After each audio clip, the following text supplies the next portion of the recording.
ये कहानी एक छोटे से गांव में शुरू होती है, जहां रहने वाले लोग रात्रि के समय चांदनी के नीचे अपने अपने घरों में बैठकर बातें किया करते थे। वहां एक पुराने हवेली के बारे में काफी रहस्यमयी कहानियां चलती रहती थीं।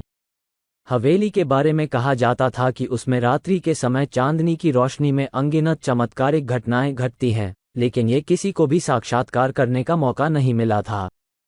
इस छोटे से गांव में रहने वाली एक लड़की थी, जिसका नाम सिया था। सिया ने हवेली के रहस्यमयी प्रकार को लेकर बहुत सुना था और वह बचपन से ही उसे खोलने का सपना देखती थी। एक रात, जब चांदनी रात थी और सब लोग सो चुके थे, सिया ने अपनी साहसिकता इकट्ठी की और हवेली की दिशा में कदम बढ़ाया। हवेली की बड़ी दीवारें उसे डरा रही थीं, लेकिन उसने अपने दिल की धड़कन सुनते हुए आगे बढ़ते हुए एक छोटे से दरवाजे को खोला। दरवाजे के पार एक रोमांचक बगीचा था, जिसमें चांदनी की रोशनी में अलग अलग विश्वासघाती पौधे थे। वहां एक बड़े पौधे के पास जाकर उसने एक विश्वासघाती पुस्तक देखी, जिसमें लिखा था, चांदनी रातों का रहस्य, ये पौधे सिर्फ वहीं उगते हैं जहां विश्वास हो।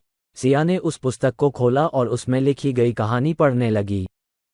कहानी में लिखा था कि यह बगीचा पहले एक साधु के आश्रम के पास था। साधु ने इसे अपने आश्रम का हिस्सा बनाया और इस पौधे की देखभाल के लिए विश्वास के साथ समर्पित हो गए।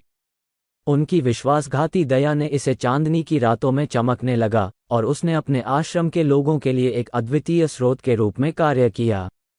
सिया ने इस कहानी से यह सीखा कि विश्वास और समर्पण की शक्ति अनगिनत चमत्कार कर सकती है।